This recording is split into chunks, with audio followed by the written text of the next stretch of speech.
বগুড়ায় বাঙালি করতোয়া, ফুলজোর, হুরাসাগর নদী খনন ও তীর সংরক্ষণ প্রকল্প থেকে শত শত কোটি টাকার মাটি ও বালু লোপাটের অভিযোগ উঠেছে। এদিকে পানি উন্নয়ন বোর্ডের ৩ বছরের প্রকল্পের মেয়াদ ২ বছর বাড়ানোর পরও শেষ হয়নি কাজ।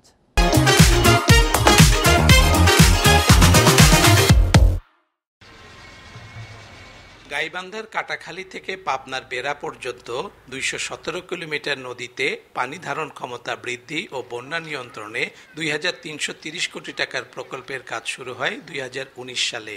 ৩০ মিটার থেকে ১৫০ মিটার পর্যন্ত নদীর প্রশস্ততা বৃদ্ধি ও গভীরতা বাড়াতে ১,৪৫৫ কোটি টাকা বরাদ্দ দেয়া হয় খননে পাওয়া ৫১১ কোটি টাকার বালি মাটি দেখানো হয়েছে অপচয়, দান এবং জমির ভাড়া বাবদ, কিন্তু অনুসন্ধানে পাওয়া গেছে ভিন্ন তথ্য।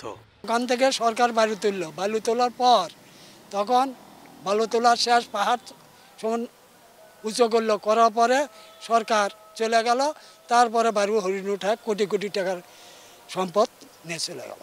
৩০ বিঘার উপর বালু আছিল, প্রায় ৩০-৩৫ ফুট। কখন বিক্রি হয়েছে?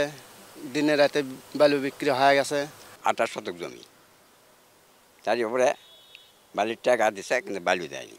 ১৬% কাজ বাকি থাকার পরেও প্রকল্পের সুফল মিলবে বলে দাবি কর্মকর্তাদের।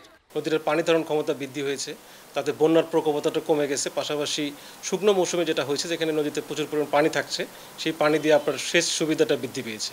আর এছাড়াও হলো যে ভাঙন প্রবণের জায়গাগুলো, নদীতে যেগুলো ভাঙন প্রবণ জায়গা ছিল, সেখানে প্রায় ৩৯ কিলোমিটার প্রোটেক্টিভ ওয়ার্ক করা হয়েছে, যাতে নদী ভাঙনটাও রোধ হয়েছে। গত ১০ আগস্ট বগুড়ায় অনুষ্ঠিত গণশুনানিতে প্রকল্পটির দুর্নীতি ও অনিয়মের বিষয়টি উত্থাপিত হলে তদন্তের প্রতিশ্রুতি দেয় দুদক। Hasibur Rahman, independent news, Bogura.